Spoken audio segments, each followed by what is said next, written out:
Welcome back to Mastering Rogue Legacy with Brian.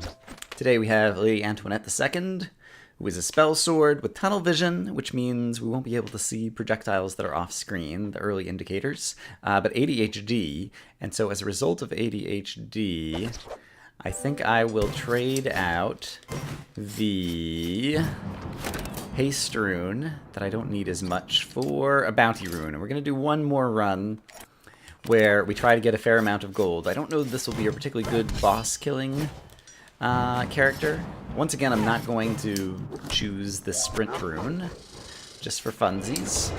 I'll probably do a fair amount of this off-camera. I think today, if I can, will be the episode that I try to beat Johannes, who's right through that door, but I don't think I'll be able to do it with this character, and so I think I'm going to do one more run-through where we try to gain some gold, perhaps find some fairy chests, where we can get some stat upgrades.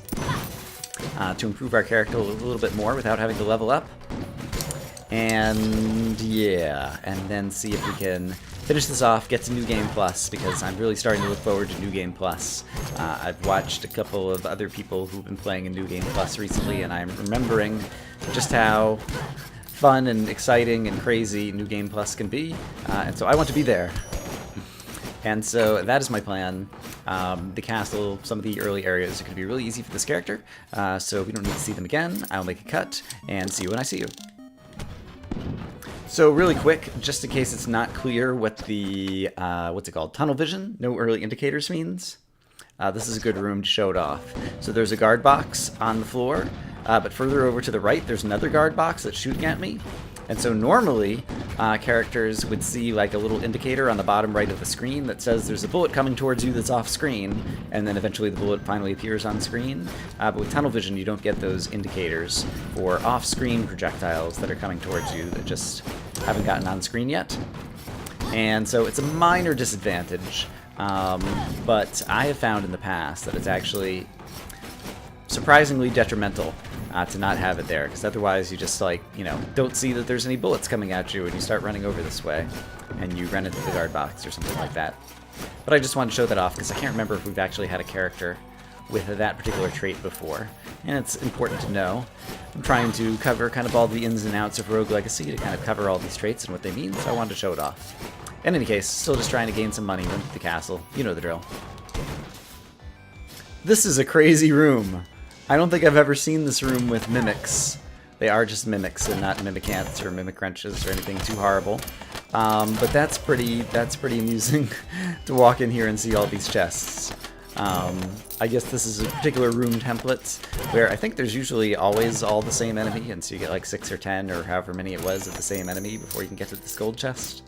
But I'd never seen it with the mimics before, and so I just wanted to show that off.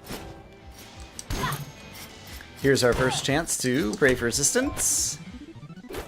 Herodotus' obol. At some point I'm going to have to start carrying some of these obols out of the castle just to have them over and done with, so I quit getting them. So I will consider that as I continue praying for assistance. If I finally hand these obols to Charon, then I think they won't show up anymore. Yikes! Hello. Let's swing the sword a few times, shall we? There we go. Nice work. Yeah, things are not really challenging at this level. Level 126, I didn't realize I'd gotten that high. Amazing. Here's a hidden fairy chest. Let's see what we've got. Health points. Very nice, very nice. As a quick little question, how many people noticed how I misgeared this particular character? I'm a spell sword, and so getting mana is not a problem at all, but nevertheless, I managed to gear myself in such a way that I have a balance rune. And yeah, as a result, I could have had more vampirism, and instead I have some vampirism and some magic back. I don't think we've ever killed one of these guys. I'm not at maximum hit points, and so he might kill me. I'm going to risk it. Let's throw some axes at him, too. This is the giant painting boss, Salos. And yeah, this is what fighting him is like. It'd be nice if I actually hit him with some of the axes, as well as my sword. And yeah, he's actually not as bad as I remembered. I'm not particularly good at this guy, and he's still probably going to kill me.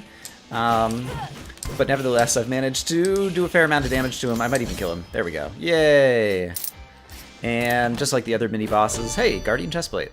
Apparently that was a piece of equipment that I hadn't gotten yet. Yeah, usually drops equipment or a whole ton of money. Take no damage. Let's try not to screw this up. Hooray! More magic points. Here is another painting boss, although this time he's in the castle. And so he won't have as many hit points and won't be as hard to defeat. Also, I've just practiced fighting this guy, and so that'll help too. Hooray! This time I did it with no damage. And since we've already gotten the equipment out of the castle, this time we get a stat upgrade. More hit points. Great. Let's see what the dungeon holds for this particular character. The usual bad guys. But a combination of haste and skill means that these particular dungeon enemies will be, well, almost no match for me. I still did manage to take some damage, and walked right into that as well. Brilliant! Nevertheless, I have a feeling I'll be able to clear the dungeon as well, and so I will do some heavy editing through this portion of the video as well. Fairy chests take no damage. Ah, darn it. With haste and super speed, I moved a little too quickly to the left right there. Fairy chests take no damage. Let's try to be more careful this time. Darn it. Oh dear. I'm moving very quickly. It's hard. We have a lot of money, but let's take a risk and gamble it all away. Or possibly get a ton. Yay! Awesome. Money, money, money, money. 37,000. That is terrific. Getting this when I have a bounty rune. That was good timing for that. There's a dwarf hole over there. You can see on the bottom right there's another exit, but I'm not a dwarf, and so I can't get in there. How sad. I note with some dismay that the gamepad on my controller seems to be starting to die.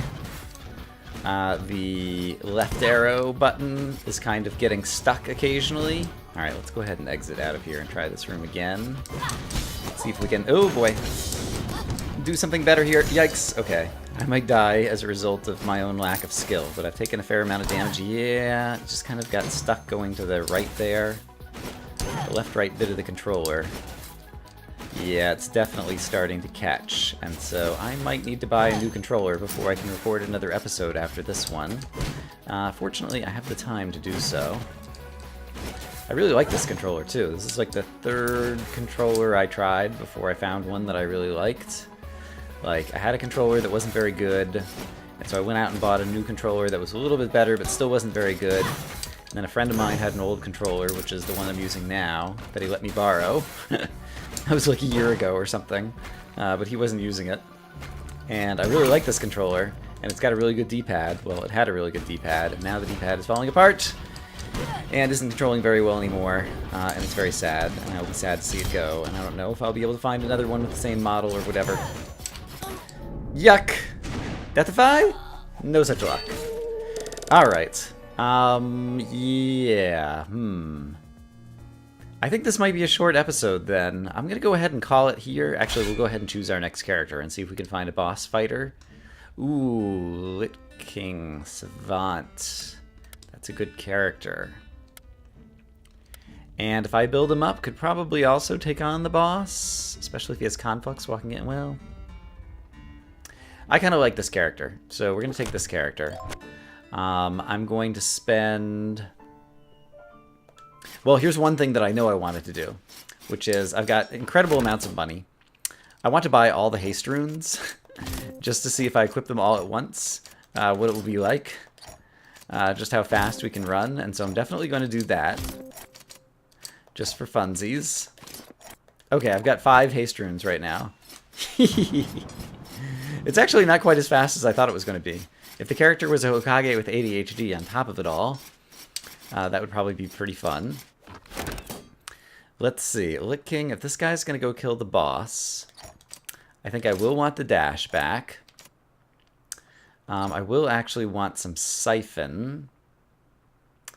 Let's see.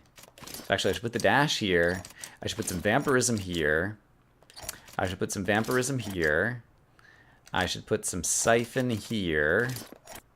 And how slow or fast is he right now? That's with a haste rune, and now he doesn't seem that fast. So I'll probably leave the haste rune in this slot. Will 4 vampirism be enough? I think it will be for this character to operate pretty reasonably. And now I still have 35,000 gold. I think I have 1 or 2 pieces of equipment that I haven't bought. So I will buy them.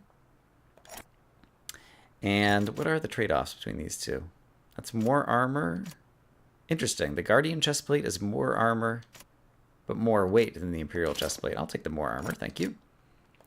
And I thought I had a pair of... Yes, there is a Retribution cape, which I'm not going to wear, but I'll go ahead and purchase. So I think I've purchased all the equipment other than I could get some more runes.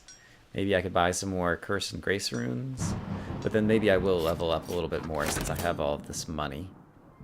Here's what I'll spend the money on. Randomized children. Basically, if you don't like the 3 children you get, you can choose 3 more. That's a pretty useful thing. So I'll go ahead and grab that. Mana cost down will actually help a whole lot for this particular hero who's a Lich King. And so I'm going to go ahead and just max that out.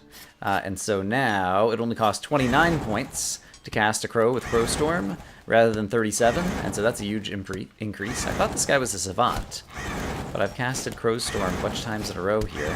There we go. And now it changes to Conflux, which I think are the only 2 spells that a Lich can get as a result of being a Savant. And so next time, perhaps I will have a new video game controller, and we will continue on again. I hope, as always, that you guys are having a great day. I apologize if this turns out to be a short episode. I haven't edited yet, and I will see you all again soon. Bye-bye.